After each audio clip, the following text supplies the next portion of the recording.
지은아, 그 이름을 부르짖는 저의 목소리는 비명에 가까웠습니다.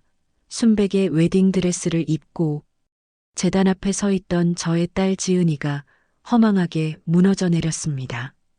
임신 7개월이라 불룩하게 솟아오른 배를 움켜쥔 채 바닥에 쓰러지는 지은이의 모습에 하객들의 비명이 식장을 가득 메웠습니다. 감미롭게 울려 퍼지던 웨딩 마치는 순식간에 혼란스러운 아수라장으로 변했죠. 신부의 입가에서는 하얀 거품이 흘러나왔습니다. 저는 미친 듯이 달려가 지은이를 안아 올렸습니다. 하지만 지은이의 몸은 이미 차갑게 식어가고 있었어요. 행복해야 할 결혼식장이 순식간에 아비규환의 현장으로 변하고 만 것입니다. 그때는 저도 몰랐습니다. 이것이 치밀하게 계획된 잔혹한 살인의 시작이었다는 것을요. 그날도 저는 여느 때처럼 회사에서 늦게 퇴근했습니다. 봄비가 추적추적 내리는 저녁이었죠. 젖은 구두를 현관에서 벗으며 한숨이 절로 나왔습니다. 아내가 세상을 떠난 지 벌써 5해가 흘렀고 이제는 혼자 사는 것도 익숙해졌다고 생각했습니다. 하지만 빈집에 들어설 때마다 여전히 설명할 수 없는 공허함이 저를 덮쳐오곤 합니다. 아빠, 저 할 말 있어요.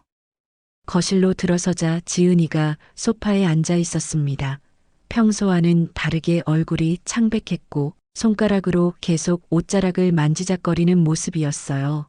29살인 지은이가 이토록 불안해하는 모습을 마지막으로 본 게 언제였던가 싶어 가슴이 철렁 내려앉았습니다. 무슨 일이니?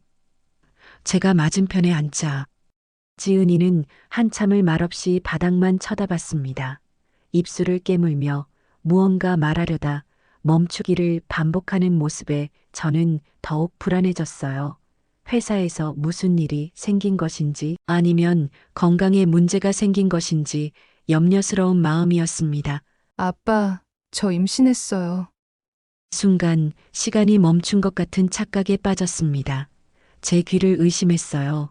지은이가 고개를 들어 저를 봤는데 눈가에는 금방이라도 떨어질 듯한 눈물이 그렁그렁 맺혀 있었죠. 떨리는 목소리로 지은이가 다시 말했습니다. 새 달째예요. 그리고 결혼하기로 했어요. 저의 머릿속은 온통 하얗게 변했습니다. 임신, 결혼이라니 지은이가 누군가를 만난다는 얘기조차 저는 들은 적이 없었거든요. 아니, 작년에 잠깐 누군가가 있다고 했다가 별로라며 정리했다고 하지 않았던가요? 말문이 막힌 채 저는 그저 딸을 바라보고만 있었습니다.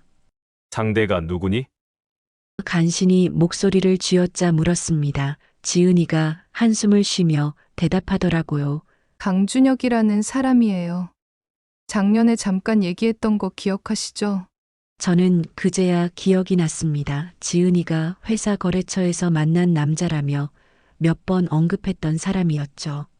하지만 지은이는 그 남자가 자신을 너무 부담스럽게 쫓아다녀서 싫다고 분명히 말했었습니다. 그런데 그 사람과 임신을 했다니 도저히 이해가 되지 않았습니다.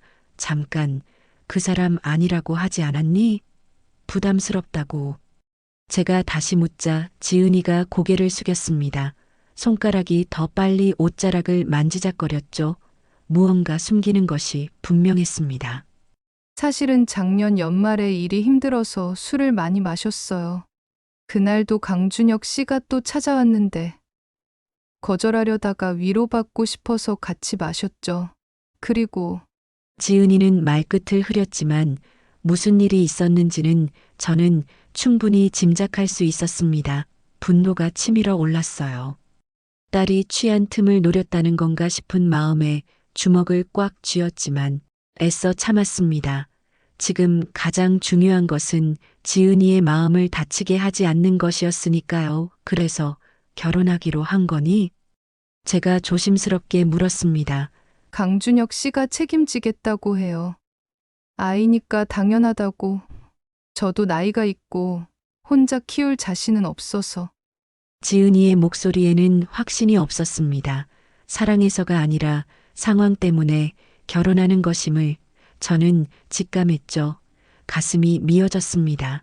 저의 딸이 이런 선택을 해야 한다니 너무나 마음이 아팠어요. 그 사람 다시 만나보고 싶구나. 다음 날 저녁 지은이가 강준혁을 집으로 데려왔습니다.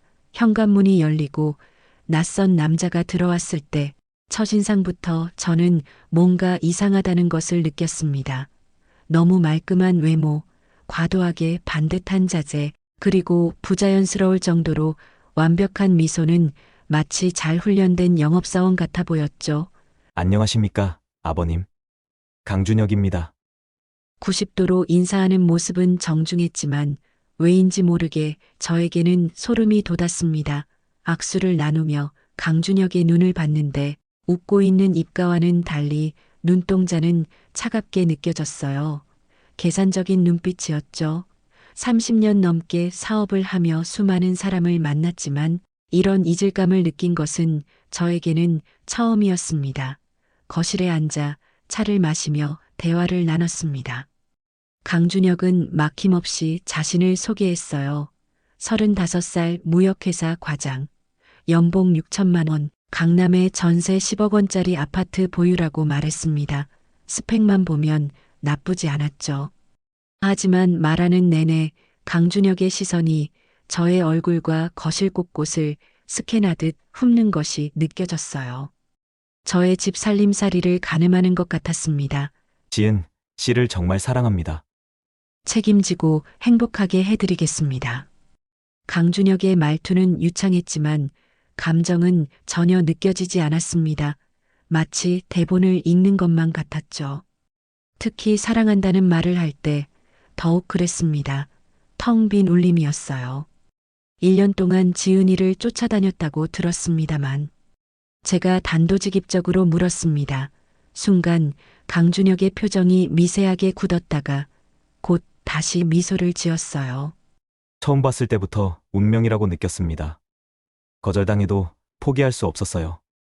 그런데 왜 하필 지은이가 술 취한 날에 아빠, 지은이가 급히 저의 말을 잘랐습니다.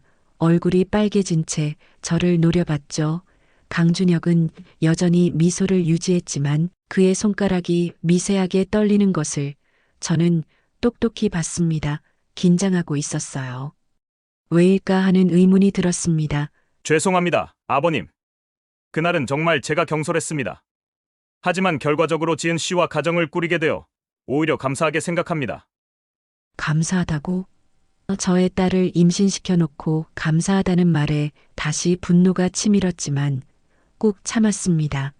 지은이를 위해서라도 저는 냉정해야만 했으니까요. 그날 밤 강준혁이 돌아간 후 지은이와 단둘이 남았습니다. 딸은 피곤한 표정으로 소파에 기대어 있었죠. 임신 초기라 입덧도 시작됐다고 했어요. 지은아, 정말 괜찮니? 그 사람과 결혼해도 후회 안 할 자신 있어? 지은이가 배를 쓰다듬으며 쓴웃음을 지었습니다. 솔직히 모르겠어요. 하지만 아이는 아빠가 필요하잖아요. 강준혁 씨가 나쁜 사람은 아니에요. 좀 부담스럽긴 했지만 그 사람 가족은? 부모님은 뭐라고 하시니? 아직 못 만났어요.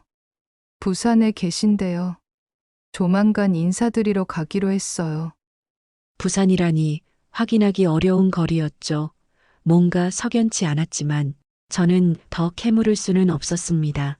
이미 지은이는 결정한 것 같았으니까요. 침대에 누워서도 잠이 오지 않았습니다. 강준혁의 차가운 눈빛이 자꾸만 떠올랐어요. 1년 동안 집요하게 쫓아다니다가 결국 지은이가 술 취한 틈을 노렸다는 것도 저의 마음에 걸렸습니다. 무엇보다 그의 모든 행동과 말투가 너무나 계산적이었습니다. 마치 오래전부터 준비한 각본대로 움직이는 것만 같았어요. 창밖으로 봄비가 계속 내렸습니다. 빗소리를 들으며 불안한 예감에 잠을 설쳤습니다. 저의 딸이 무언가 위험한 덫에 걸려든 게 아닐까 하는 걱정이요. 하지만 그때는 그저 막연한 불안일 뿐이었습니다. 그 불안이 곧 끔찍한 현실이 될 줄은 저는 꿈에도 몰랐답니다. 결혼 준비는 예상보다 빠르게 진행되었습니다. 강준혁이 모든 것을 주도했죠. 저희는 4달 초 벚꽃이 만개한 주말에 상견례를 하기로 했었습니다. 그러나 약속 당일 아침 강준혁에게서 전화가 왔죠. 아버님, 정말 죄송합니다. 부모님이 갑자기 해외 출장을 가셔서요.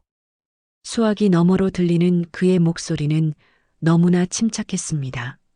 진짜로 당황한 사람의 목소리가 아니었죠. 마치 미리 준비한 대사를 읽는 것 같았습니다. 옆에 있던 지은이는 실망한 표정으로 휴대폰을 만지작거렸습니다. 임신 4달에 접어들면서 배가 조금씩 나오기 시작했는데 아직 시부모 얼굴도 못 본 상황이었으니까요. 2번째 상견례 약속도 무산되었습니다. 이번에는 강준혁의 어머니가 갑자기 입원하셨다는 이유였습니다. 3번째는 강준혁 아버지의 중요한 사업 미팅. 매번 그럴듯한 핑계였지만 저의 의심은 점점 커져갔습니다. 정말 강준혁에게 부모가 있기는 한 걸까요? 강준혁 씨, 부모님 사진이라도 볼 수 있을까요? 어느 날, 저녁 저희 집에서 식사하던 중 제가 물었습니다. 강준혁의 젓가락질이 잠시 멈췄습니다. 아주 짧은 순간이었지만 저는 그 미세한 변화를 놓치지 않았죠.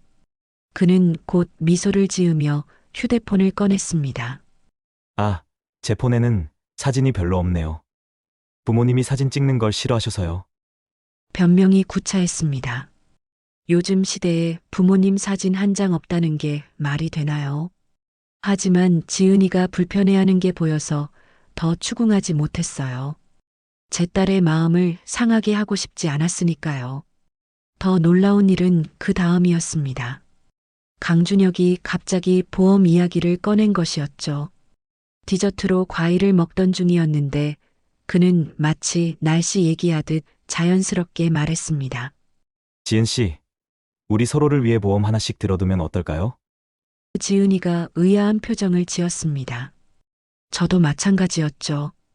결혼도 하기 전에 보험이라니 그게 무슨 말인지 이해하기 어려웠습니다. 보험이요? 왜 갑자기요?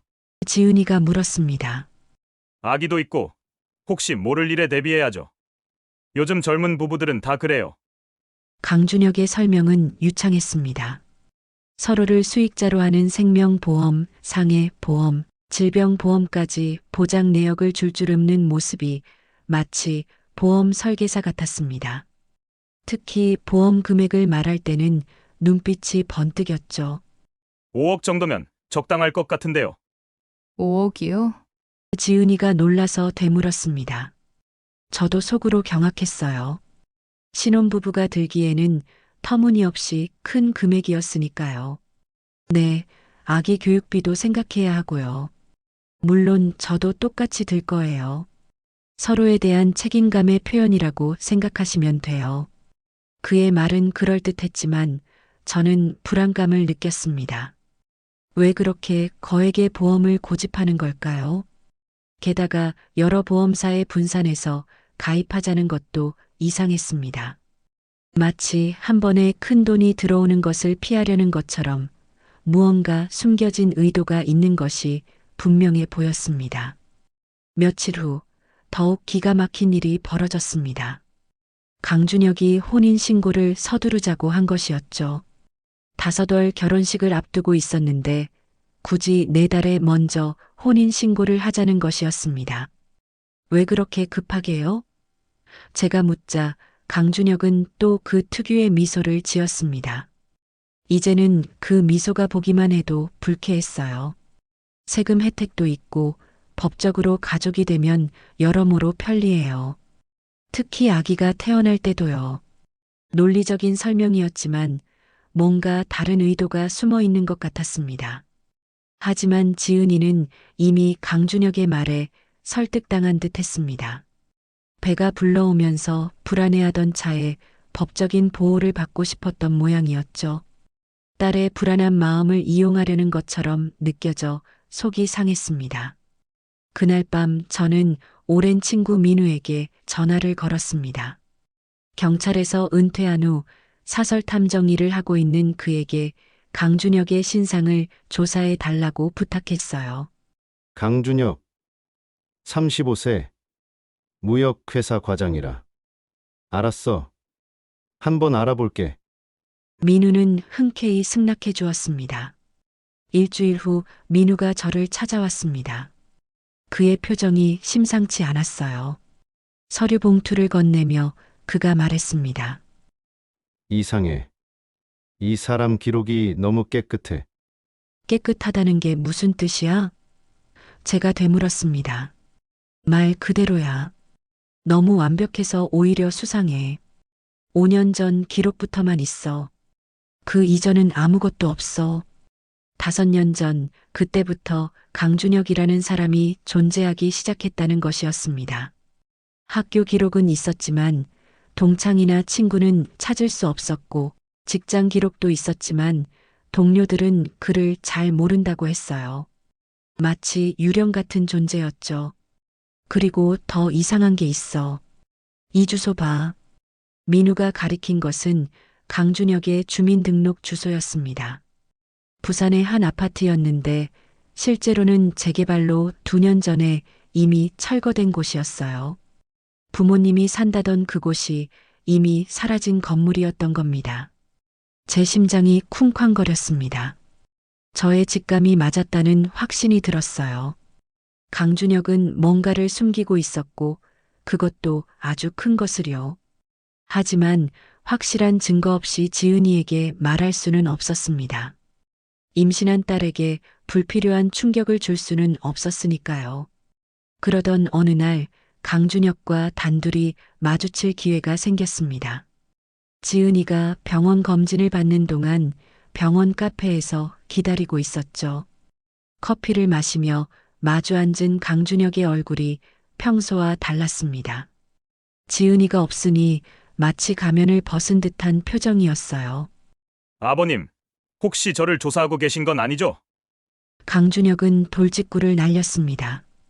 저는 커피잔을 내려놓으며 그를 똑바로 봤어요. 무슨 뜻이죠? 제가 차분히 물었습니다. 아시잖아요. 제가 지은 씨를 진심으로 사랑한다는 걸 배신받는 건 서운해요. 진심 그 단어를 말할 때 그의 눈은 차가웠습니다. 경고하는 것 같았어요. 더 파헤치지 말라고요. 부모님은 언제 뵐 수 있을까요? 제가 화제를 돌렸습니다. 강준혁의 턱 근육이 미세하게 경직되는 게 보였습니다. 곧 오실 거예요. 결혼식에는 꼭 참석하신다고 하셨으니까요.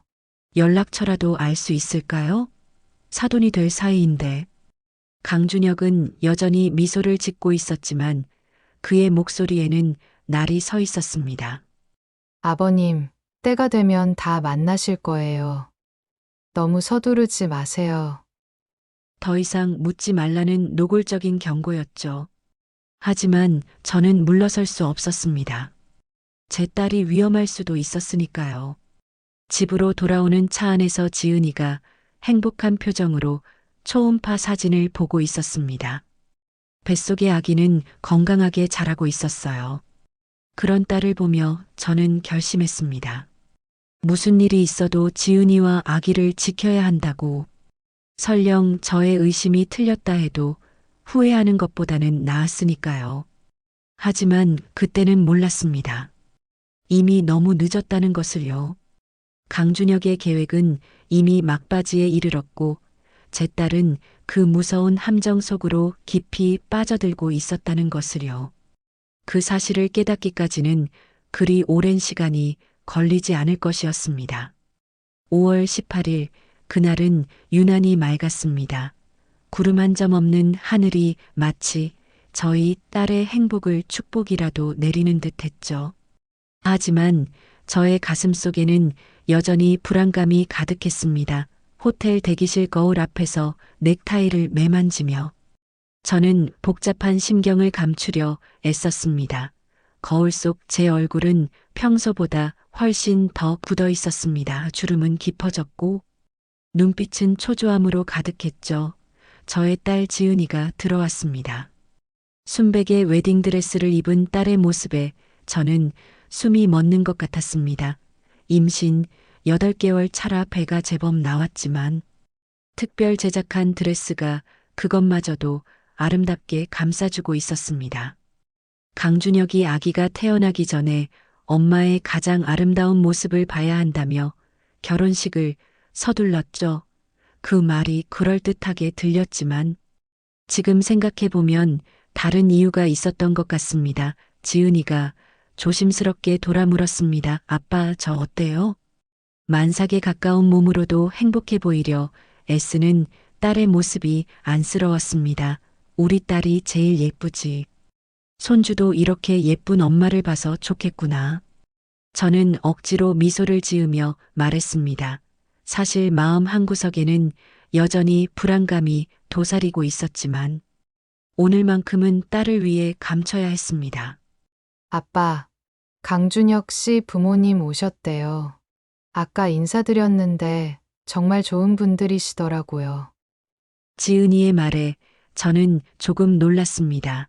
그토록 만나기를 회피하던 강준혁의 부모가 결국 왔다는 것이었죠. 어쩌면 제가 너무 의심이 많았나 싶은 생각도 들었습니다.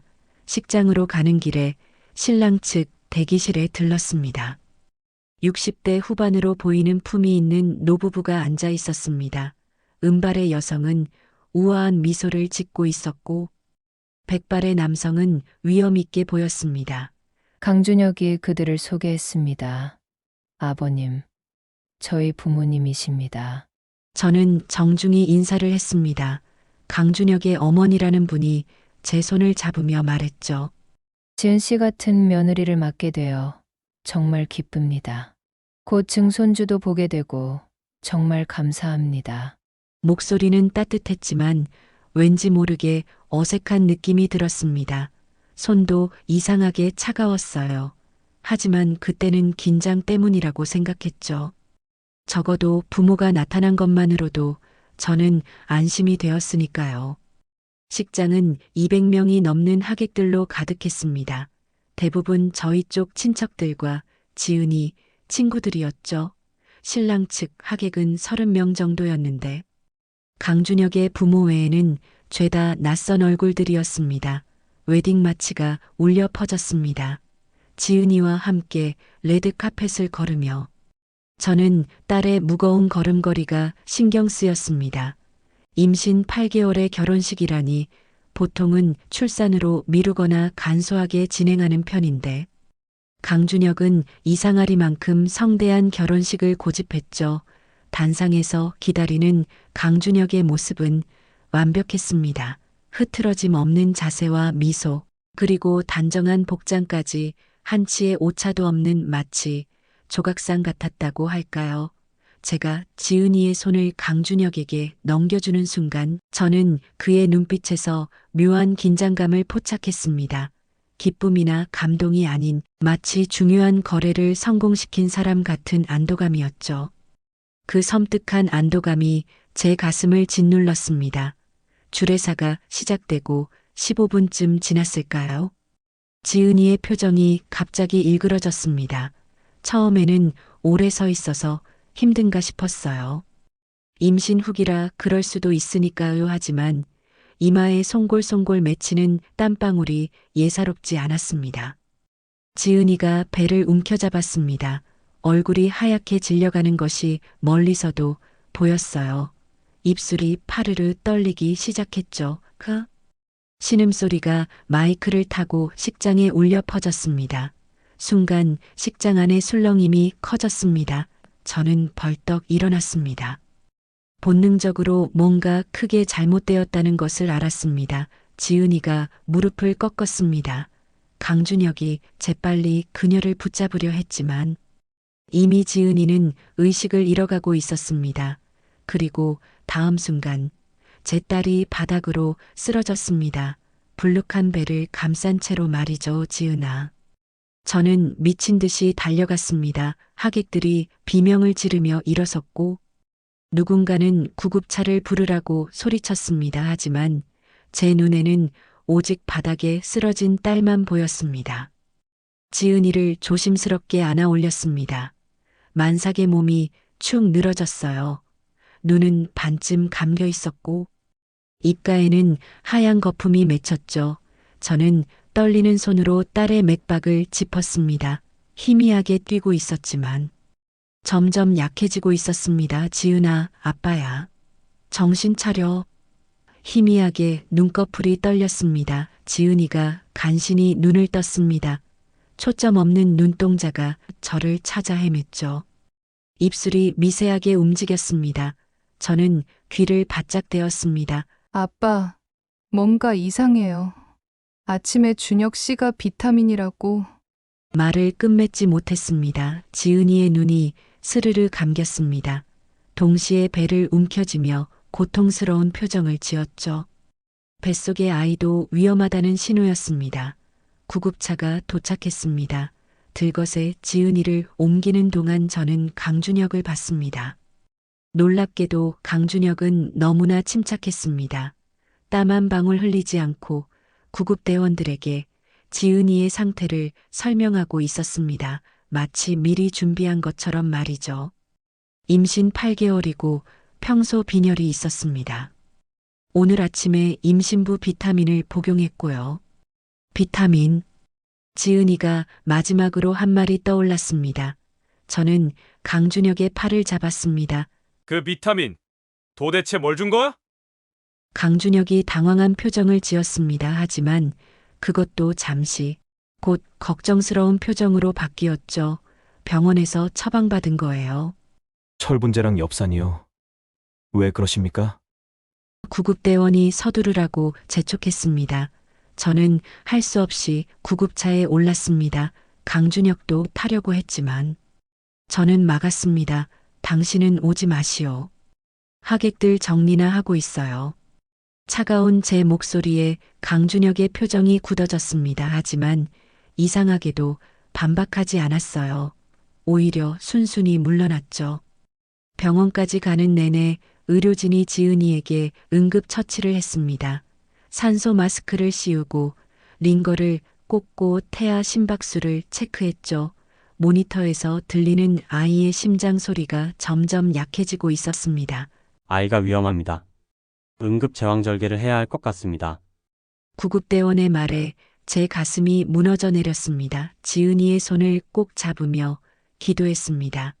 제발 둘 다 살려달라고, 딸과 손주 모두 무사하게 해달라고. 응급실에 도착하자마자 지은이는 수술실로 실려갔습니다. 저는 복도에 주저앉았습니다. 시간이 얼마나 흘렀을까요? 1시간 같기도 하고 1년 같기도 했습니다. 수술실 문이 열렸습니다. 의사의 굳은 표정을 본 순간 저는 모든 것을 예감했습니다. 죄송합니다. 산모가 수술 중 심정지가 왔습니다. 급성 중독 증상으로 보입니다. 아이는 응급 제왕절개로 꺼냈지만 의사의 말이 흐려졌습니다. 아니, 제 귀가 듣기를 거부했는지도 모르죠. 중독 그 단어만이 머릿속을 맴돌았습니다. 아이는 어떻게 됐습니까? 간신히 물었습니다. 의사가 고개를 저었습니다. 8개월이라 미숙아였는데 산모의 중독 물질이 태반을 통해 전달된 것 같습니다. 최선을 다했지만 더 이상 듣고 싶지 않았습니다. 딸도 손주도 모두 잃었다는 현실이 믿기지 않았어요. 결혼식장에서 웨딩드레스를 입고 행복해하던 딸이 뱃속에 아이와 함께 이렇게 가다니. 병원 복도에 강준혁이 나타났습니다. 그의 부모라는 사람들도 함께였죠. 강준혁이 다가와 슬픈 표정을 지었지만 그 눈빛은 차가웠습니다. 아버님, 지은이가 내가 죽였어. 저는 강준혁의 멱살을 잡으며 소리쳤습니다. 주변 사람들이 놀라 말렸지만 저는 놓지 않았죠. 아침에 뭘 먹인 거야? 비타민이 아니었어. 그렇지? 강준혁이 억울한 표정을 지었습니다. 그의 부모라는 사람들이 저를 말리며 위로했지만 그들의 손길조차 거짓처럼 느껴졌습니다. 화장합시다. 지은 씨도 그걸 원했을 거예요. 강준혁의 말에 저는 전율했습니다. 딸이 죽은 지 채 1시간도 안 됐는데 화장을 하자고? 그것도 부검도 하기 전에. 절대 안 돼. 부검을 해야 해. 내 딸이 왜 죽었는지 알아야겠어. 제 단호한 목소리에 강준혁의 얼굴이 일그러졌습니다. 처음으로 그의 완벽한 가면에서 균열이 생기는 것을 보았습니다. 저는 그 순간 이 모든 것이 강준혁의 짓이라는 확신을 갖게 되었습니다. 죄송합니다. 산모가 수술 중 심정지가 왔습니다. 급성 중독 증상으로 보입니다. 아이는 응급 제왕절개로 꺼냈지만 의사의 말이 흐려졌습니다. 아니, 저의 귀가 더 듣기를 거부했는지도 모릅니다. 중독 그 단어만이 머릿속을 맴돌았죠. 아이는 어떻게 됐습니까? 간신히 목소리를 쥐어짜 물었습니다. 의사가 고개를 저었어요. 8개월이라 미숙아였는데 산모의 중독 물질이 태반을 통해 전달된 것 같습니다. 최선을 다했지만 더 이상 듣고 싶지 않았습니다. 딸도 손주도 모두 잃었다는 현실이 믿기지 않았어요. 결혼식장에서 웨딩드레스를 입고 행복해하던 저의 딸 지은이가 뱃속 아이와 함께 이렇게 가다니 병원 복도에 강준혁이 나타났습니다. 그의 부모라는 사람들도 함께였죠. 강준혁이 다가와 슬픈 표정을 지었지만 그 눈빛은 차가웠습니다. 아버님, 지은이가 내가 죽였어! 저는 그의 멱살을 잡으며 소리쳤습니다. 주변 사람들이 놀라 말렸지만 저는 놓지 않았죠. 아침에 뭘 먹인 거야? 비타민이 아니었어. 그렇지? 강준혁이 억울한 표정을 지었습니다. 그의 부모라는 사람들이 저를 말리며 위로했지만 그들의 손길조차 거짓처럼 느껴졌어요. 화장합시다. 지은 씨도 그걸 원했을 거예요. 강준혁의 말에 저는 전율했습니다. 딸이 죽은 지 채 1시간도 안 됐는데 화장을 하자고? 그것도 부검도 하기 전에. 절대 안 돼. 부검을 해야 해. 내 딸이 왜 죽었는지 알아야겠어. 저의 단호한 목소리에 강준혁의 얼굴이 일그러졌습니다. 처음으로 그의 완벽한 가면에 균열이 생기는 것을 봤죠. 장례식장 향 냄새가 숨을 막히게 했습니다. 국화꽃 향기와 향초 냄새가 뒤섞여 머리가 어지러웠어요. 저는 영정 사진 앞에 멍하니 앉아 있었습니다. 지은이의 웨딩 사진을 급하게 영정으로 만들었는데 그 환한 미소가 더욱 저의 가슴을 찢어 놓았어요. 불과 이틀 전 찍은 사진이 벌써 영정이 되다니 조문객들이 끊임없이 들어왔습니다. 친척들, 지은이 친구들, 회사 동료들 모두가 믿을 수 없다는 표정이었죠. 29살에 그것도 결혼식 날 신부가 죽다니 뱃속의 아이와 함께 말입니다. 그런데 이상한 것은 강준혁의 행동이었습니다. 상주석에 앉아 조문객들을 맞이하는 그의 모습은 지나치게 완벽했어요. 슬픔에 잠긴 표정, 떨리는 목소리, 가끔씩 훔치는 눈물까지요. 하지만 저는 알 수 있었습니다. 그것이 모두 연기라는 것을요. 더욱 기가 막힌 것은 그가 조의금을 직접 관리하겠다고 나선 것이었습니다. 보통은 유족이 하는 일인데 강준혁은 자신이 남편이니 당연하다는 듯이 조의금 봉투를 받아들더군요. 저는 그 모습을 보며 속으로 치가 떨렸지만 조문객들 앞에서 소란을 피울 수는 없었습니다.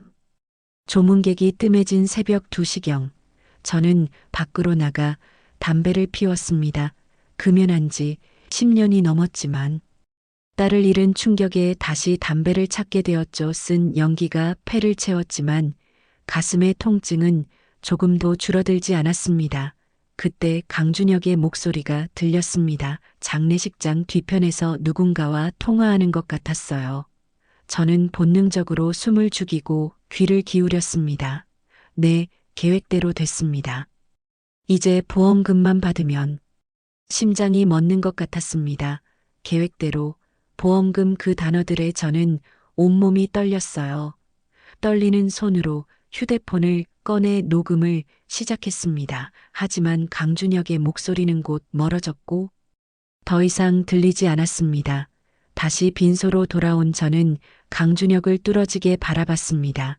그는 여전히 슬픔에 잠긴 남편 역할을 하고 있었어요. 조문객이 오면 눈물을 흘리고 가면 다시 무표정해지는 그 얼굴이 소름 끼쳤습니다. 다음 날 아침 강준혁이 충격적인 말을 꺼냈습니다. 아버님, 지은이를 화장하는 게 좋겠습니다. 저는 귀를 의심했어요. 부검 결과도 나오지 않았는데 화장이라니. 더구나 저희 집안은 대대로 매장을 해왔는데 말입니다. 무슨 소리요? 아직 부검 결과도 안 나왔는데. 지은 씨가 평소에 화장을 원했어요. 자연으로 돌아가고 싶다고. 거짓말, 저의 딸은 한 번도 그런 말을 한 적이 없었습니다. 오히려 나중에 부모님 곁에 묻히고 싶다고 했었죠. 저는 단호하게 고개를 저었습니다. 안 됩니다.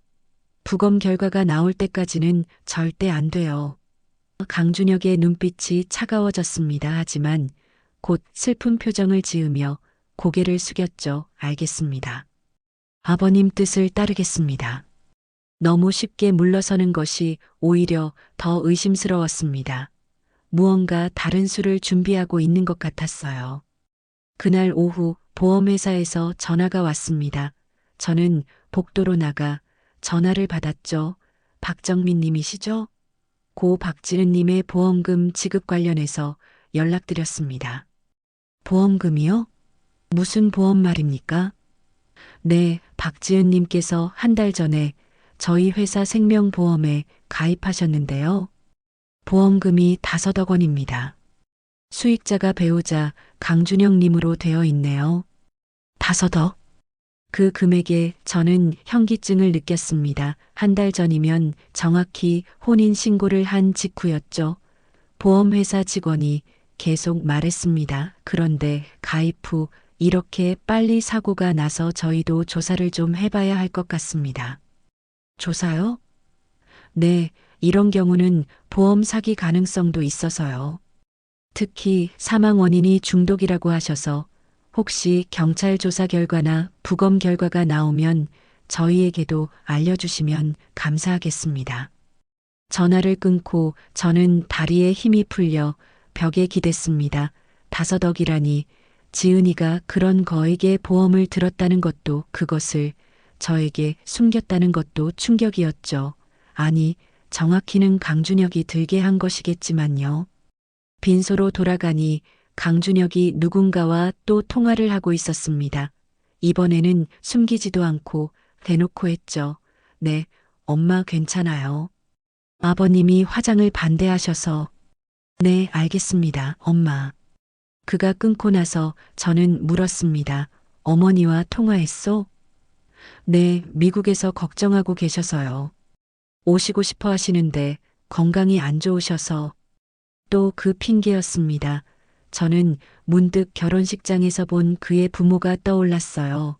분명히 봤는데 왜 미국에 있다는 건지 하지만 그때는 너무 정신이 없어서 제대로 기억이 나지 않았습니다. 밤이 깊어갈수록 의심은 더욱 커졌습니다. 강준혁은 빈소를 지키면서도 계속 무언가를 계산하는 듯한 표정을 지었어요. 가끔씩 휴대폰으로 뭔가를 검색하고 메모를 하고 마치 다음 수순을 짜는 것만 같았죠. 새벽 저는 잠시 조는 척을 했습니다. 그러자 강준혁이 조심스럽게 일어나 밖으로 나갔어요. 저는 살금살금 그를 따라갔습니다. 그는 주차장에서 누군가를 만나고 있었습니다. 여자였어요. 너무 어두워서 얼굴은 잘 보이지 않았지만 둘의 대화는 들을 수 있었습니다. 언제까지 이 연극을 해야 해? 여자의 목소리였습니다. 강준혁이 대답했죠. 조금만 더 참아. 49제까지만 하면 돼. 그때까지는 의심받으면 안 되니까. 5억이면 우리가 새 출발하기에 충분하지 않아? 보험금은 바로 안 나와. 게다가 장인이 부검을 고집하고 있어서 일단 화장을 시켜야 하는데. 저는 주먹을 꽉 쥐었습니다. 손톱이 살을 파고들 정도로 세게 쥐었지만 아픔을 느낄 겨를이 없었어요. 저의 딸을 죽이고도 모자라 다른 여자와 새 출발을 계획하고 있다니. 그들이 헤어진 후 저는 빈소로 돌아왔습니다. 강준혁은 아무 일도 없었다는 듯이 다시 상주석에 앉았죠. 저는 그를 바라보며 다짐했습니다. 반드시 진실을 밝히고 이 악마 같은 놈을 단죄하겠다고. 부검 결과가 나온다는 연락을 받았습니다. 국가수에서 시신을 인수해 간 지 사흘 만이었죠.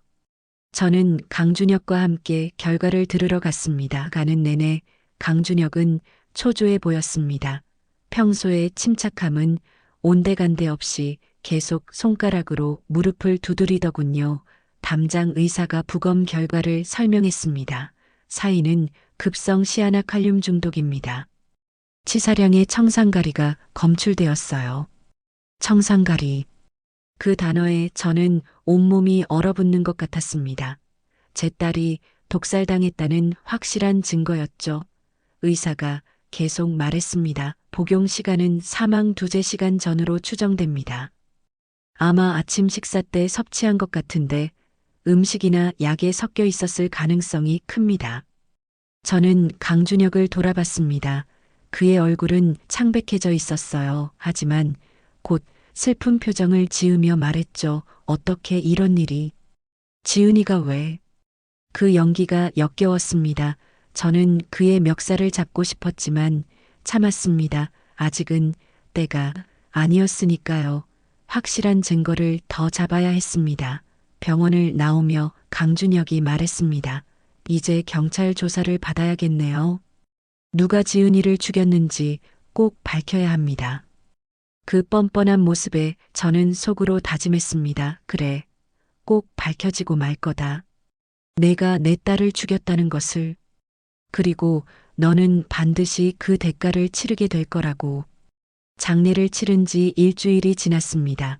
저는 여전히 악몽 같은 현실을 받아들이기 힘들었죠. 매일 아침 눈을 뜨면 모든 것이 꿈이었기를 바랐지만 빈 집안의 정막이 잔인한 진실을 일깨워 주었습니다. 지은이의 방은 그대로였어요. 임신을 알고 기뻐하며 사둔 아기용품들이 먼지만 쌓여가고 있었습니다. 그날도 저는 민우를 만나기 위해 강남으로 향했습니다. 강준혁에 대한 조사가 어떻게 진행되고 있는지 듣기 위해서였죠.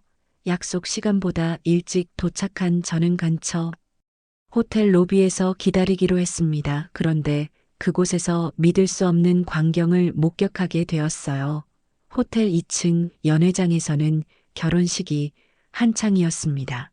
우연히 화장실을 가던 중 열린 문틈으로 본 신랑 신부의 모습이 행복해 보였죠. 불과 한 달 전 제 딸도 저렇게 행복했을 텐데. 가슴이 미어지는 것을 참으며 발걸음을 돌리려는 순간이었습니다.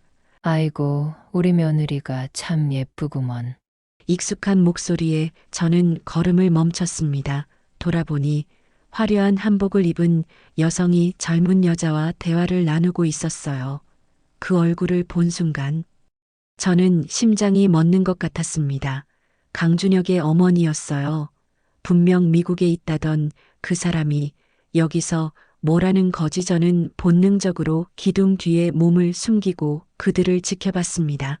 그때 남자 목소리가 들렸죠. 자네가 이번엔 신부 어머니 역할이군. 나는 신랑 아버지야. 뒤를 돌아보니 강준혁의 아버지라던 남자가 역시 한복을 입고서 있었습니다. 하지만 놀라운 것은 그들의 대화 내용이었어요.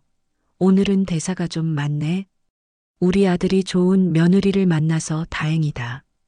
잘 부탁한다. 이런 거지. 맞아. 근데 저번 결혼식 때보다는 나은 것 같아.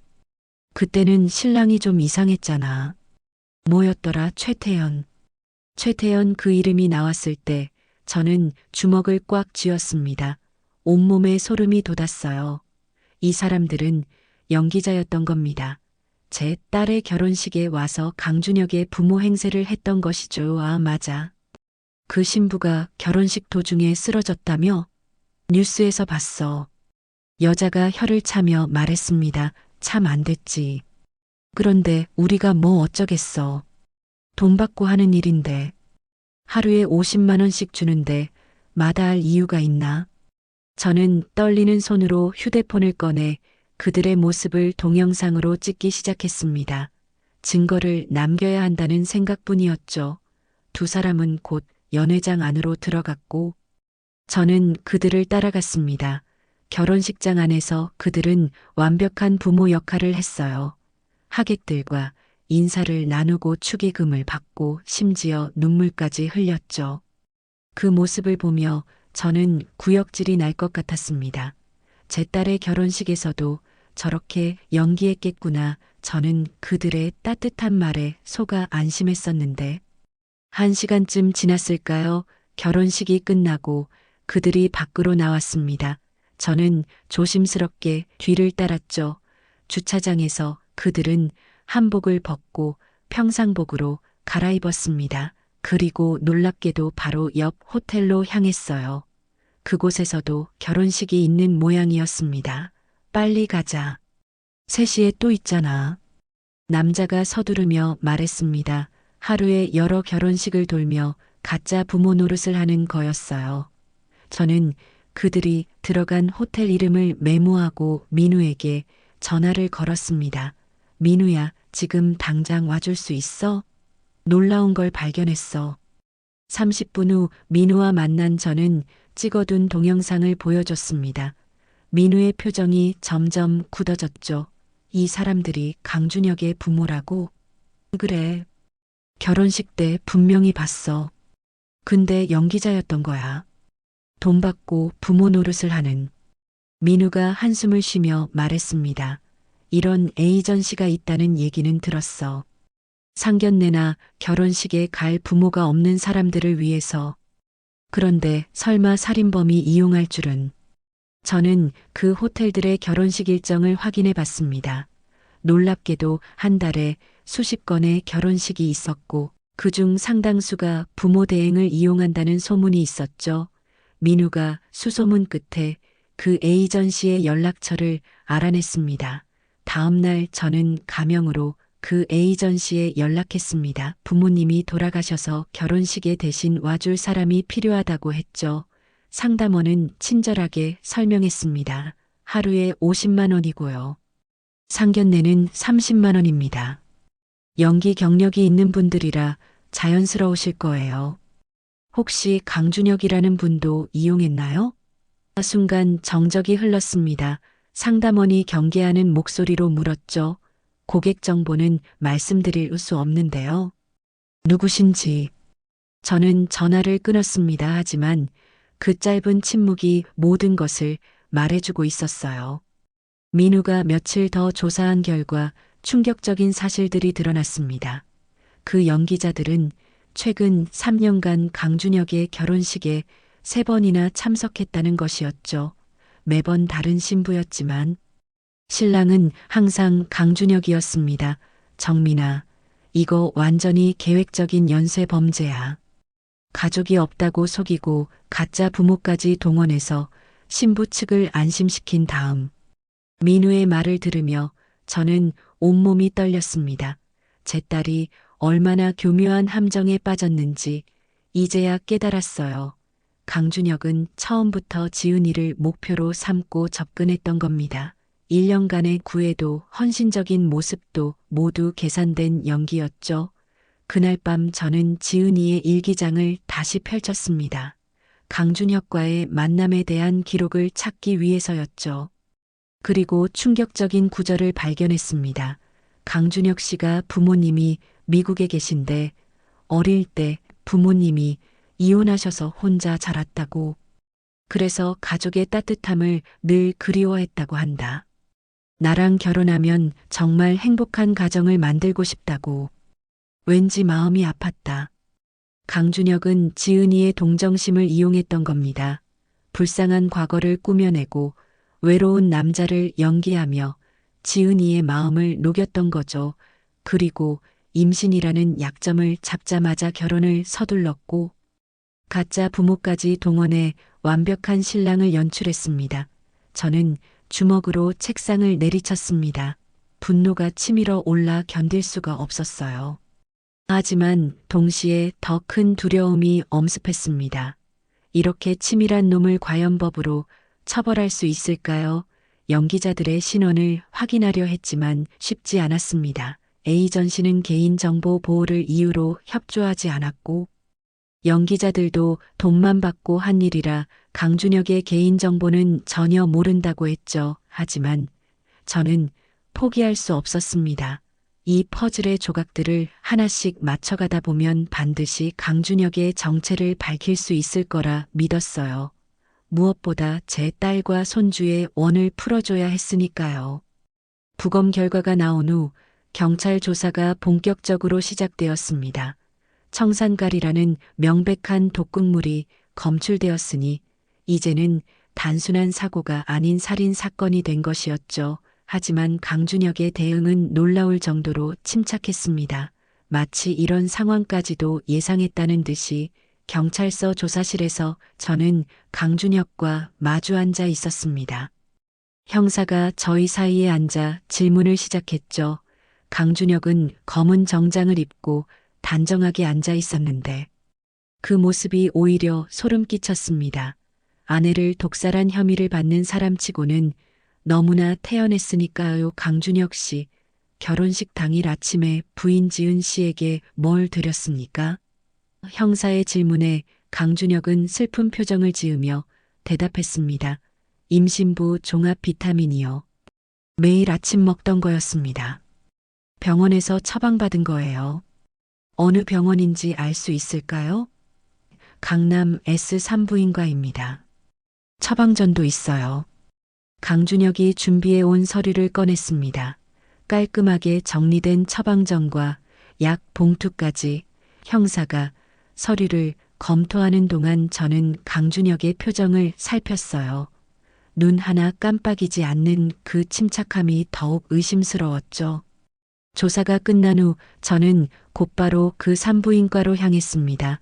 접수처에서 물어보니 정말로 지은이가 다녀간 기록이 있었습니다. 하지만 이상한 점을 발견했죠.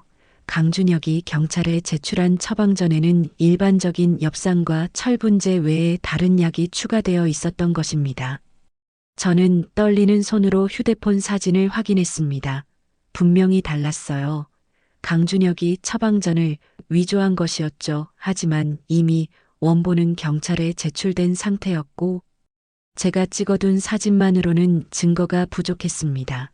그날 밤 저는 지은이와 강준혁이 살던 아파트를 찾아갔습니다. 경찰 조사는 끝났지만 뭔가 더 찾을 수 있을 거라는 희망에서였죠. 현관문을 열고 들어서자 썰렁한 공기가 폐를 파고들었습니다. 불과 한 달 전까지 제 딸이 숨 쉬던 공간인데 이제는 죽음의 흔적만 남아 있었어요. 주방을 뒤지기 시작했습니다. 싱크대 아래 냉장고 찬장 그러다 쓰레기통에서 이상한 것을 발견했죠. 작은 유리병이었는데 라벨이 찢겨 있었습니다. 병 바닥에 희미하게 하얀 가루가 남아 있었어요. 저는 조심스럽게 그것을 비닐봉지에 담았습니다. 그때 현관문이 열리는 소리가 났습니다. 심장이 쿵쾅거렸죠. 설마 강준혁이 나는 숨을 죽이고 주방 한쪽에 몸을 숨겼습니다. 발자국 소리가 가까워졌어요. 아직도 여기 계셨군요. 아버님. 강준혁이었습니다. 어떻게 알았을까요? 저는 숨어있던 곳에서 나왔습니다. 강준혁은 여전히 그 특유의 미소를 짓고 있었죠. 지은이 물건을 정리하러 왔소. 제가 둘러댔지만 강준혁의 시선은 제 손의 비닐봉지에 고정되어 있었습니다. 그의 눈빛이 순간 날카로워졌다가 다시 부드러워졌어요. 아버님도 힘드시겠어요. 저도 매일 이곳에 와서 지은이를 그리워하고 있습니다. 거짓말 그의 말 한마디 한마디가 다 거짓으로 들렸습니다. 저는 비닐봉지를 꽉 쥐고 그를 지나쳐 나왔어요. 뒤에서 강준혁의 시선이 따가웠지만 돌아보지 않았습니다. 다음 날 저는 민우를 통해 그 유리병의 내용물을 분석해 봤습니다. 결과는 충격적이었죠. 시아나칼륨, 즉 청산가리 성분이 검출된 것이었어요. 하지만 문제가 있었습니다. 이미 경찰 조사가 끝난 곳에서 제가 무단으로 가져온 증거물이라 법적 효력이 없다는 것이었죠. 전민아, 이것만으로는 어려워. 게다가 강준혁이 원래 있던 비타민이다라고 하면 끝이야. 민우의 말이 맞았습니다. 하지만 저는 포기할 수 없었어요. 그때 민우가 또 다른 정보를 전해주었습니다. 그런데 이상한 게 있어. 강준혁이 결혼식 일주일 전에 큰 돈을 인출했더라고. 500만 원 현금으로. 500만 원? 응. 그리고 같은 날 온라인으로 뭔가를 주문한 기록도 있어. 해외 직구 사이트인데 정확히 뭘 샀는지는 모르겠어. 저는 그 단서를 붙잡고 추적을 시작했습니다. 해외 직구 사이트, 특히 규제가 느슨한 곳에서는 국내에서 구하기 어려운 약품들을 살 수 있다는 것을 알게 되었죠. 하지만 강준혁의 주문 내역을 확인할 방법은 없었습니다. 막막함에 빠져 있을 때 뜻밖의 전화가 왔습니다. 지은이의 직장 동료였던 진우였습니다. 아버님, 혹시 시간 있으세요? 지은이에 대해 이상한 얘기를 들었는데. 카페에서 만난 진우는 초췌해 보였습니다. 지은이와 친했던 그도 충격이 컸던 모양이었죠. 사실 지은이가 결혼 전에 저한테 이상한 말을 했어요. 강준혁 씨가 자꾸 보험 얘기를 한다고. 그것도 여러 개를 들자고 했대요. 여러 개? 네. 생명보험은 기본이고 상해보험, 질병보험까지. 그것도 전부 고액으로요. 지은이가 부담스러워했는데 강준혁 씨가 서로를 위한 거다. 나도 똑같이 들 테니까라고 설득했다고. 제 손이 떨리기 시작했습니다. 진우가 계속 말했어요. 그런데 더 이상한 건 강준혁 씨가 보험 설계사를 직접 데려왔대요. 그것도 여러 회사에서요. 지은이가 왜 이렇게 많이 드냐고 물으니까 분산 투자라고 했다던데. 분산 투자, 그 말에 소름이 돋았습니다. 여러 보험사에 나눠서 가입하면 한 번에 큰 보험금이 지급되는 것을 피할 수 있죠. 보험 사기를 의심받지 않으려는 치밀한 계산이었던 것입니다. 그리고 지은이가 마지막으로 한 말이, 강준혁 씨가 결혼식 전날 특별한 영양제를 줬는데 맛이 이상했다고. 쓴맛이 났는데 강준혁 씨가 원래 그런 거다. 아기한테 좋은 거니까 꼭 먹어야 한다고 했대요. 특별한 영양제, 그게 바로 독약이었던 것이었습니다. 저는 주먹을 꽉 쥐었어요. 분노로 온몸이 떨렸지만 동시에 더 많은 증거가 필요하다는 것도 알고 있었죠. 집으로 돌아온 저는 지은이가 남긴 모든 것을 다시 뒤지기 시작했습니다.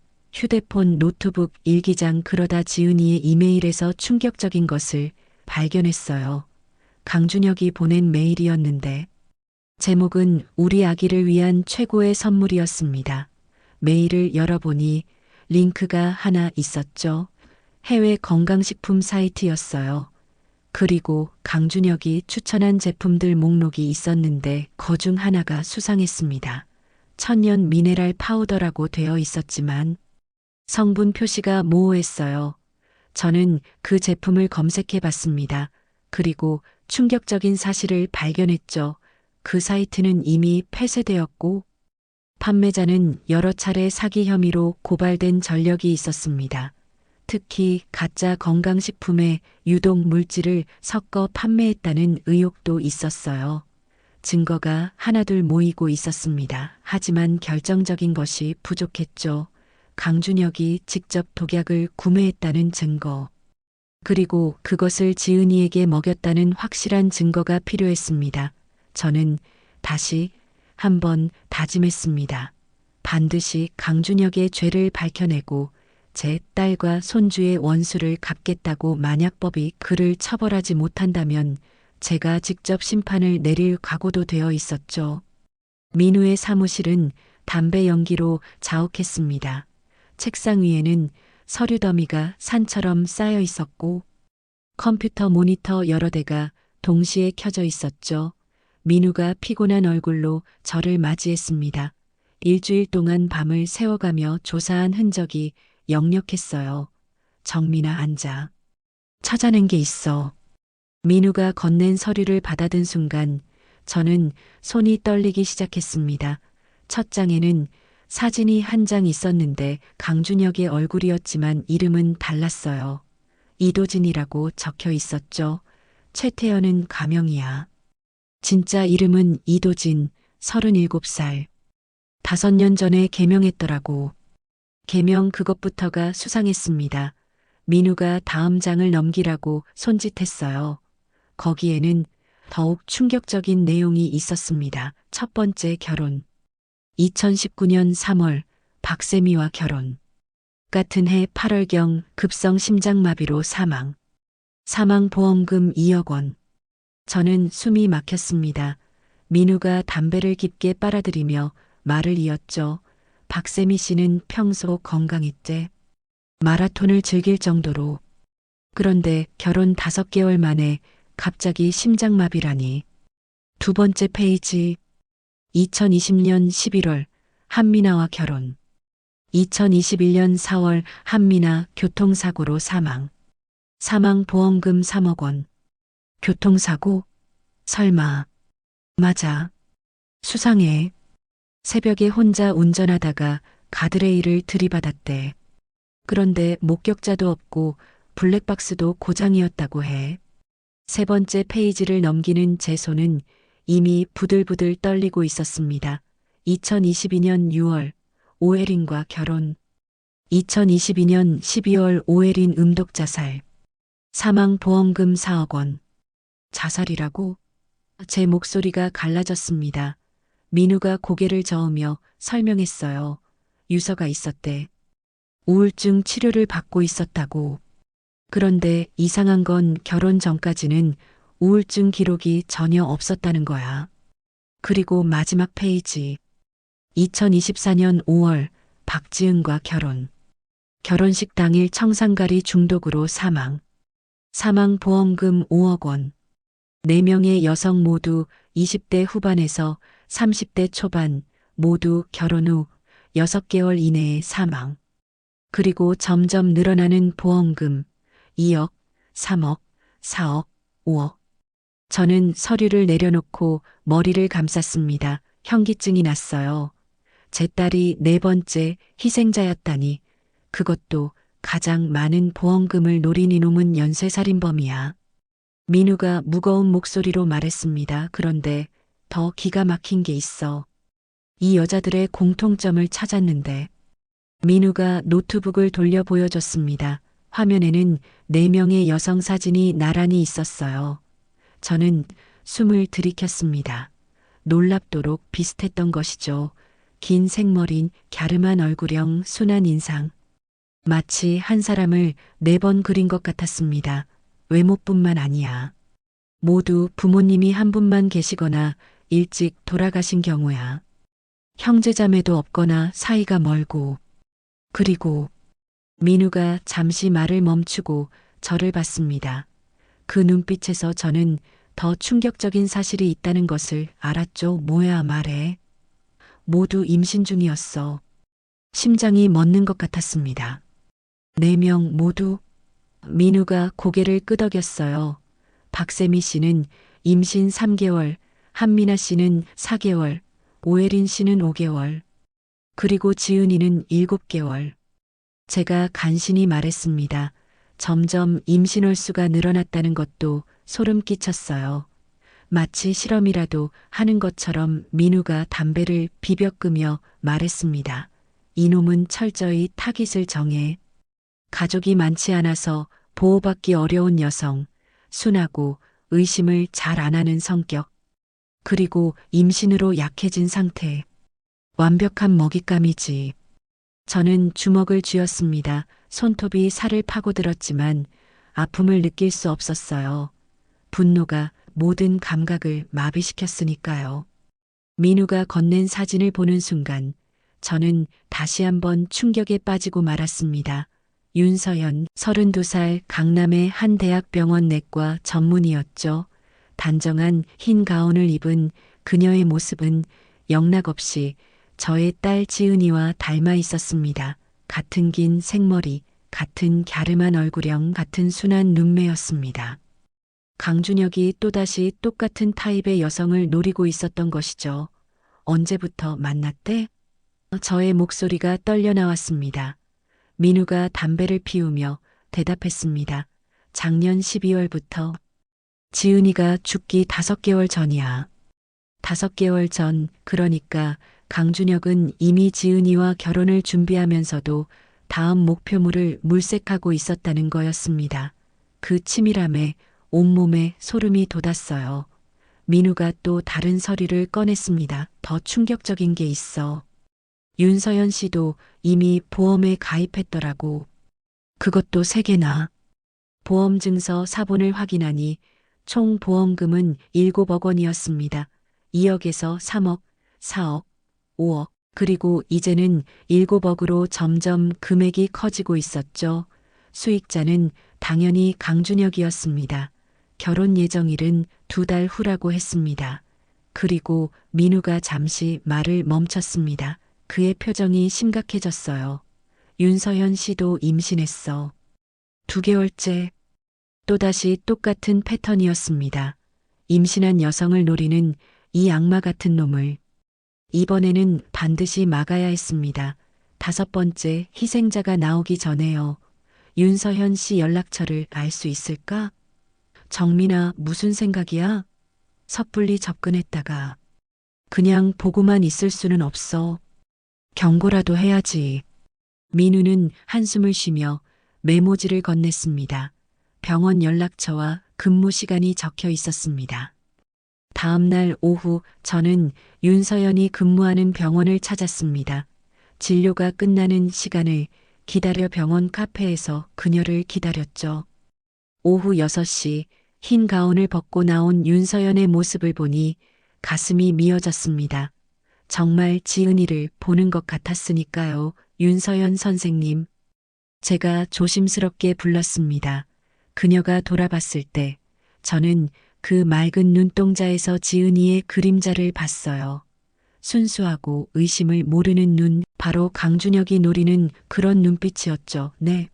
어떻게 저를 아시죠? 잠시 이야기 좀 할 수 있을까요? 강준혁 씨에 대해서요. 강준혁의 이름이 나오자 그녀의 표정이 밝아졌습니다. 연인의 이름을 들은 여자의 표정. 그것이 더욱 저의 마음을 아프게 했어요. 강준혁 씨를 아세요? 어떤 관계이신지. 저는 그의 전 부인의 아버지입니다. 윤서연의 얼굴이 굳어졌습니다. 당황한 표정이 역력했죠. 저희는 병원 근처 조용한 카페로 자리를 옮겼습니다. 전 부인이라니 강준혁 씨는 미혼이라고. 아닙니다. 제 딸과 올해 5월에 결혼했어요. 그리고 결혼식 당일. 저는 떨리는 목소리로 모든 것을 털어놓았습니다. 지은이의 죽음, 청산가리, 독살, 5억 보험금, 그리고 강준혁의 진짜 정체와 이전 아내들의 죽음까지요. 윤서연의 얼굴은 점점 더 창백해졌습니다. 하지만 예상과 달리 그녀는 고개를 저었어요. 믿을 수가 없어요. 강준혁 씨가 그런 사람일 리 없어요. 윤서연 선생님, 이것 좀 보세요. 저는 민우가 준비해준 자료를 꺼냈습니다. 이전 아내들의 사망 증명서, 보험금 수령 내역, 가짜 부모 연기자들의 증언 영상까지요. 하지만 윤서연은 여전히 믿으려 하지 않았습니다. 이게 조작된 게 아니라는 걸 어떻게 믿죠? 강준혁 씨는 저한테 정말 잘해줘요. 매일 아침 출근길에 데려다주고 야근할 때는 도시락도 싸다주고. 똑같았습니다. 지은이가 했던 말과 똑같았어요. 완벽한 연인을 연기하는 강준혁에게 윤서연도 완전히 빠져 있었던 거죠. 선생님도 보험 들으셨죠? 7억짜리요. 윤서연이 깜짝 놀랐습니다. 어떻게 아세요? 강준혁이 권했겠죠? 서로를 위한 거라면서요. 그게 뭐가 잘못됐어요? 요즘 젊은 부부들은 다. 선생님 임신하셨죠? 윤서연의 손이 무의식적으로 배를 감쌌습니다. 보호 본능이었을 거예요. 저는 간절한 마음으로 말했습니다. 제 딸도 임신 7개월이었어요. 뱃속에 아이와 함께 죽었죠. 제발 늦기 전에 그만하세요. 윤서연이 벌떡 일어났습니다. 그녀의 눈에는 분노가 서려 있었어요. 모르는 분이 와서 이런 터무니없는 이야기를. 강준혁 씨가 불쌍해요. 아내를 잃고 얼마나 힘들었을 텐데 장인 어른이라는 분이 이러니. 윤서연은 카페를 나가버렸습니다. 저는 무력하게 앉아 있을 수밖에 없었죠. 예상은 했지만 사랑에 빠진 사람을 설득하기는 불가능했습니다. 바로 제 딸이 그랬던 것처럼요. 그날 밤 집으로 돌아온 저는 불안감에 잠을 이룰 수 없었습니다. 윤서연을 만난 것이 실수였을까? 강준혁에게 알려지면 어떻게 될까? 새벽 2시 휴대전화가 울렸습니다. 모르는 번호였어요. 불길한 예감에 전화를 받았죠. 장인어른, 오늘 윤서연을 만나셨더군요. 강준혁이었습니다. 차가운 목소리가 수화기를 통해 전해졌어요. 심장이 쿵쾅거렸지만 애써 침착하게 대답했습니다. 그래, 만났다. 내 정체를 알려줬지. 쓸데없는 일을 하셨네요. 윤서연은 절 믿어요. 아버님보다 훨씬 더. 그의 목소리에는 조롱이 섞여 있었습니다. 저는 이를 악물었어요. 내 놈의 범죄를 반드시 밝혀낼 거다. 범죄? 무슨 범죄요? 전 그저 불행한 사고로 아내를 잃은 남자일 뿐입니다. 법적으로도 그렇게 결론 났고요. 청산가리는 어떻게 설명할 거냐? 순간 정적이 흘렀습니다. 그리고 강준혁의 목소리가 더욱 차갑게 변했어요. 조심하세요, 아버님. 지은이처럼 되고 싶지 않으시다면. 협박이었습니다. 노골적인 협박. 하지만 녹음할 겨를도 없이 전화는 끊어졌어요. 저는 휴대전화를 쥔 채 한동안 멍하니 앉아 있었습니다. 강준혁이 저를 역추적하기 시작했다는 건 위험 신호였습니다. 하지만 물러설 수 없었어요. 윤서연과 그녀의 뱃속 아이를 구해야 했고 무엇보다 제 딸의 복수를 해야 했으니까요.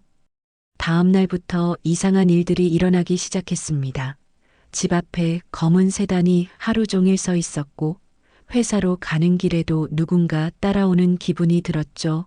휴대전화로는 이상한 문자가 오기 시작했습니다. 그만두세요. 더 이상 파헤치지 마세요. 후회하게 될 겁니다.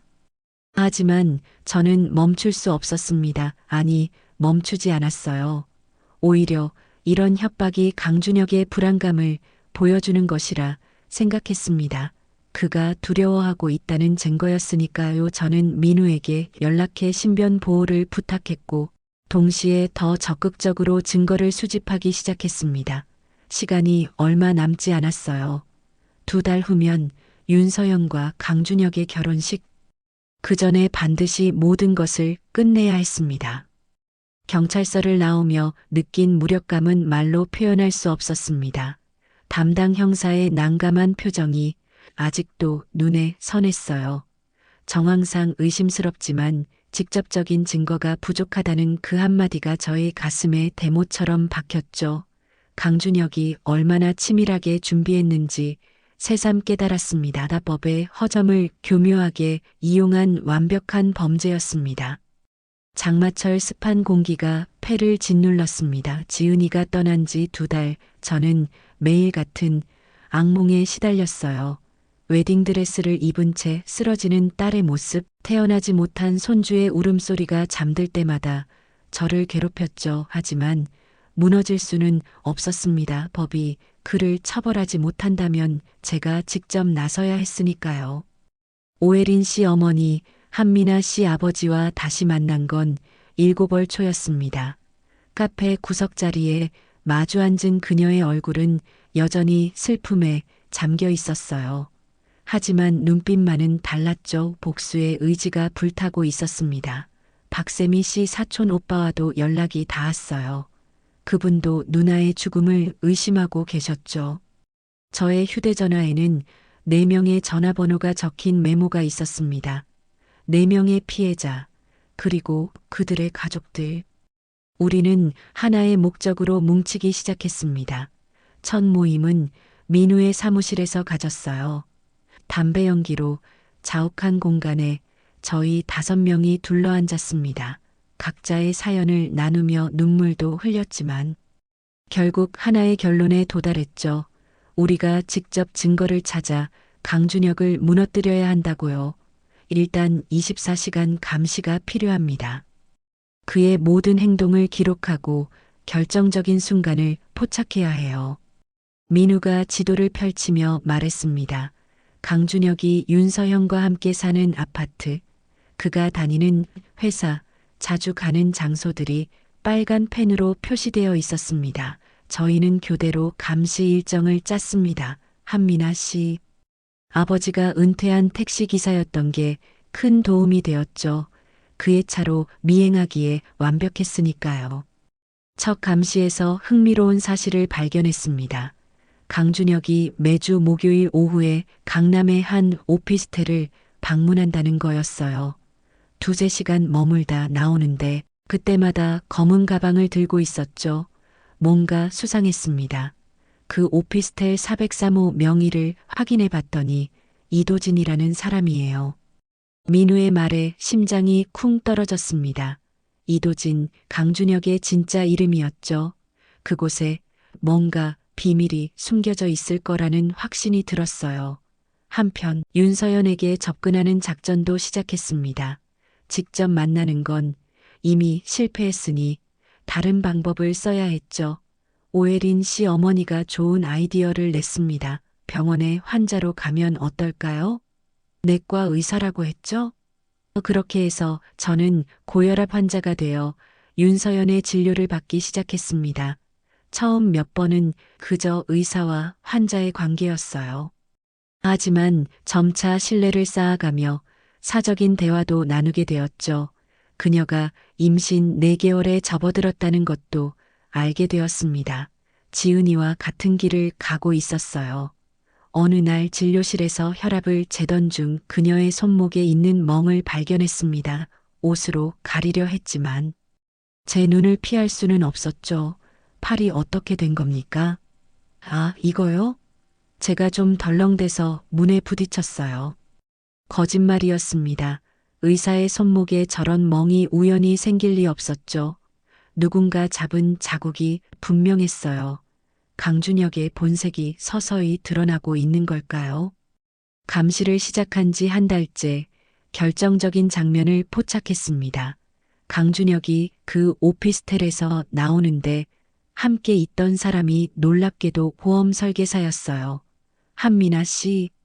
아버지가 찍은 사진을 확대해 보니 서류에 윤서연이라는 이름이 선명하게 보였죠. 또 보험을 들고 있었던 겁니다. 이번엔 얼마일까? 1억, 2억, 3억, 4억, 5억, 7억, 이제는 10억이었습니다. 이제 본격적으로 움직여야 합니다. 민우의 사무실에 다시 모인 저희는 구체적인 계획을 세웠어요. 먼저 윤서연에게 진실을 알리되 충격을 최소화할 방법을 찾아야 했습니다. 임신한 여성에게 직접적인 충격은 위험했으니까요. 저는 USB에 모든 증거를 담았습니다. 4명의 전 아내들 사진과 사망 기록, 보험금 수령 내역, 가짜 부모 연기자들의 증언, 그리고 최근 포착한 보험 서류까지요. 이것을 어떻게 전달할 것인가가 관건이었죠. 기회는 의외로 빨리 찾아왔습니다. 윤서연이 학회 참석차 제주도에 가게 된 거예요. 강준혁은 동행하지 않았죠. 저는 같은 비행기를 타고 제주도로 향했습니다. 호텔 로비에서 우연을 가장해 그녀를 만났어요. 어머, 환자분이시네요. 여기서 만나다니 신기해요. 그녀의 미소는 여전히 밝았지만 눈 밑에는 다크서클이 짙었습니다. 임신과 일의 스트레스 때문만은 아닌 것 같았어요. 저녁이라도 같이 하시겠어요? 혼자 오셨다면. 저의 제안에 그녀는 잠시 망설였지만 결국 수락했습니다. 아마 외로웠던 모양이에요. 호텔 레스토랑에서 마주 앉아 식사를 하며 자연스럽게 대화를 나눴죠. 강준혁 이야기가 나왔을 때 그녀의 표정이 미묘하게 변했습니다. 요즘 좀 달라지신 것 같아요. 예민해지셨다고 할까? 임신하면 남자들도 스트레스를 받죠. 책임감 때문에요. 제가 애둘러 말했지만 속으로는 알고 있었습니다. 강준혁이 본색을 드러내기 시작한 거라고요. 시간이 얼마 남지 않았다는 신호였어요. 식사가 끝날 무렵 저는 준비한 USB를 조심스럽게 꺼냈습니다. 윤서연 선생님, 이걸 꼭 보셔야 할 것 같아서요. 혼자 계실 때 보세요. 이게 뭔데요? 제 딸 이야기입니다. 그리고 당신이 알아야 할 진실이 담겨 있어요. 그녀의 눈빛이 흔들렸습니다. 뭔가 느꼈을 거예요. 하지만 USB를 받아들었죠. 제가 자리를 뜨려는데 그녀가 물었습니다. 왜 저한테 이러시는 거죠? 돌아보니 그녀의 눈에 두려움이 서려 있었습니다. 이미 어느 정도 눈치채고 있었던 것 같았어요. 저는 진심을 담아 말했습니다. 당신과 아기가 제 딸과 같은 길을 가지 않길 바라서입니다. 호텔을 나오며 밤하늘을 올려다봤습니다. 별이 총총한 제주의 하늘이 아름다웠지만 제 마음은 무거웠어요. 윤서연이 진실을 받아들일 수 있을까요? 그리고 시간은 충분할까요? 서울로 돌아온 다음 날 민우에게서 연락이 왔습니다. 강준혁이 수상한 물건을 샀어. 해외 직구 사이트에서 뭔가 주문한 것 같은데. 불안감이 엄습했습니다. 설마 또다시. 윤서연이 USB를 보고 어떤 반응을 보일지, 그리고 강준혁이 어떻게 나올지 모든 것이 한치 앞을 알 수 없는 안개 속이었어요. 하지만 한 가지는 확실했습니다. 이번에는 반드시 막아야 한다고 5번째 희생자가 나오기 전에요. 새벽 3시 전화벨이 울렸습니다. 화면에 뜬 윤서연의 이름을 보는 순간 심장이 멎는 것 같았습니다. 떨리는 손으로 전화를 받았죠. 믿을 수가 없어요. 수화기 너머로 들리는 그녀의 목소리는 흐느낌으로 떨리고 있었습니다. USB를 본 것이 분명했습니다. 저는 침대에서 벌떡 일어나 앉았습니다. 윤서연 선생님, 지금 어디 계세요? 병원 당직실이에요. 강준혁 씨가 그 사람이 정말. 말을 끝맺지 못하고 울음을 터뜨렸습니다. 저는 옷을 입으며 재빨리 말했습니다. 절대 집에 가지 마세요. 제가 지금 가겠습니다. 병원으로 가는 내내 불안감에 시달렸습니다. 윤서연이 강준혁에게 뭔가 내색이라도 했다면. 하지만 그녀는 똑똑한 여자였습니다. 의사라는 직업이 괜히 있는 게 아니었죠. 당직실에서 만난 윤서연의 모습은 처참했습니다. 부은 눈, 창백한 얼굴, 그리고 미세하게 떨리는 손이었습니다. 제가 건넨 따뜻한 차를 두 손으로 감싸 쥐고 한참을 말없이 있다가 그녀가 입을 열었어요. 어제 집에 갔는데 강준혁 씨가 또 약을 주더라고요. 임신부 영양제라면서요. 순간 온몸에 소름이 돋았습니다. 벌써 시작된 거였습니다. 저는 그녀의 가방을 가리켰죠. 그 약 가지고 계세요? 윤서연이 떨리는 손으로 약통을 꺼냈습니다. 겉보기엔 평범한 비타민 같았어요. 하지만 저는 알고 있었죠. 그 안에 죽음이 들어있다는 것을요. 이걸 경찰에 가져가야 합니다. 그리고 선생님이 직접 신고하셔야 해요. 하지만 증거가 될까요? 이것만으로는 부족해요. 하지만 저는 민우에게 전화를 걸었습니다. 새벽이었지만 그는 바로 받았습니다. 저희의 계획을 간단히 설명하자 그가 말했습니다. 30분 안에 도착한다. 절대 움직이지 마. 기다려. 기다리는 동안 윤서연은 떨리는 목소리로 더 충격적인 사실을 털어놓았습니다. 제 보험금이 10억 원이더라고요. 제가 서명한 기억도 없는데 아마 술에 취했을 때 10억 예상은 했지만 직접 들으니 치가 떨렸습니다. 금액이 점점 커지고 있었죠. 2억, 3억, 4억, 5억, 7억, 그리고 이제 10억. 이 악마 같은 놈의 욕심은 끝이 없었습니다. 민우가 도착했을 때 그의 표정은 심각했습니다. 몇 명의 사람들이 함께 왔는데 놀랍게도 그 중에는 경찰 특수팀도 있었어요. 사실 너희가 모르는 게 하나 있어. 경찰도 계속 수사 중이었어. 다만 증거가 부족했을 뿐이지. 민우의 설명에 따르면 강준혁의 연쇄살인 패턴이 이미 경찰 내부에서도 주목받고 있었다고 했습니다. 하지만 결정적 증거가 없어 움직이지 못했던 거였죠. 윤서연의 신고와 약물 증거, 그리고 저희가 모은 자료들이 합쳐지면 충분했습니다. 윤서연 씨, 한 가지 부탁이 있습니다. 담당 형사가 조심스럽게 말했습니다. 평소처럼 행동하셔야 해요. 강준혁이 눈치채면 안 됩니다. 그리고 가능하다면 녹음이요. 윤서연이 물끄러미 바라봤습니다. 형사가 고개를 끄덕였죠. 위험한 일이었지만 그녀는 단호하게 답했습니다. 할게요. 더 이상 희생자가 나오면 안 되잖아요. 다음 이틀간은 긴장의 연속이었습니다. 윤서연은 평소처럼 출근하고 강준혁과 저녁을 먹고 아무 일 없다는 듯 행동했어요. 하지만 그녀가 차고 있는 스마트워치는 모든 대화를 녹음하고 있었습니다.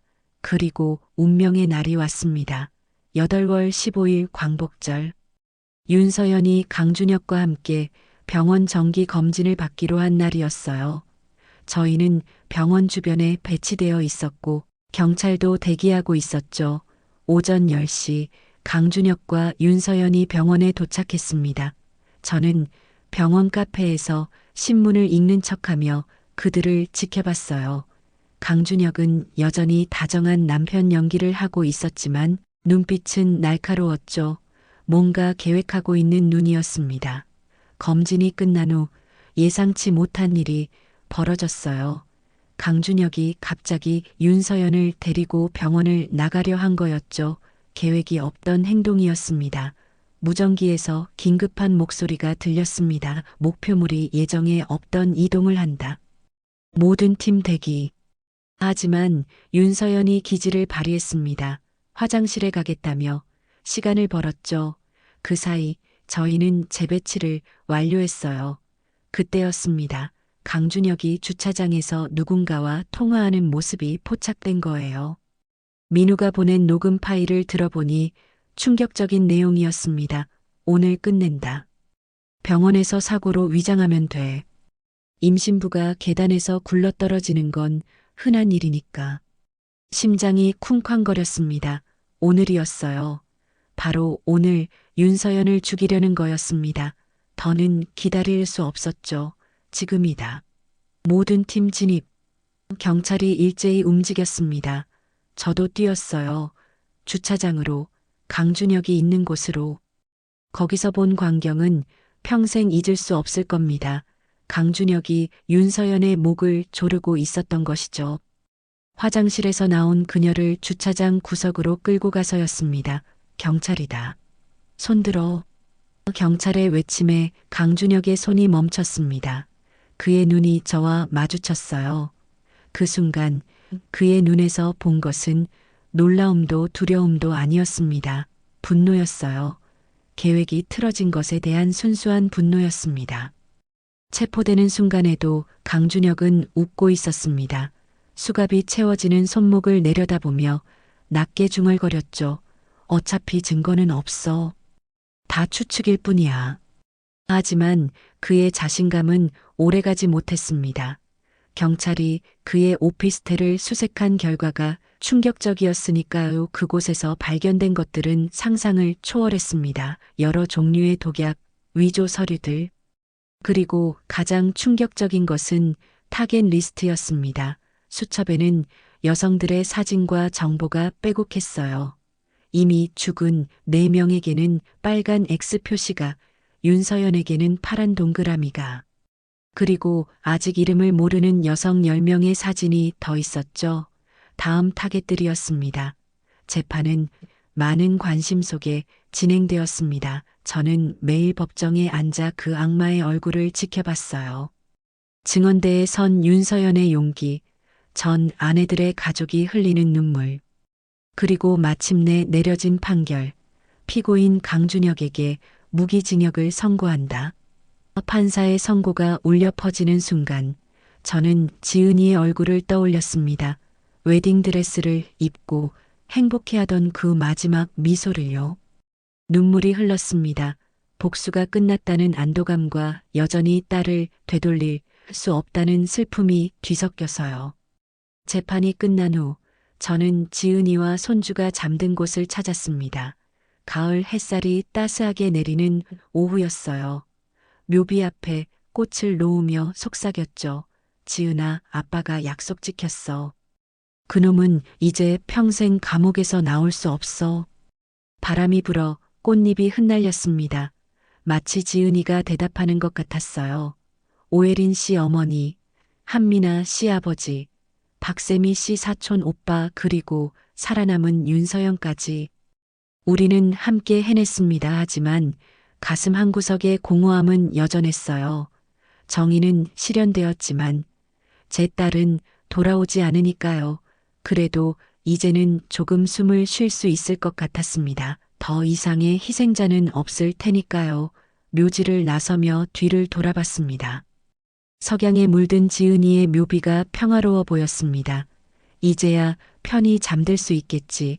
제 사랑하는 딸아.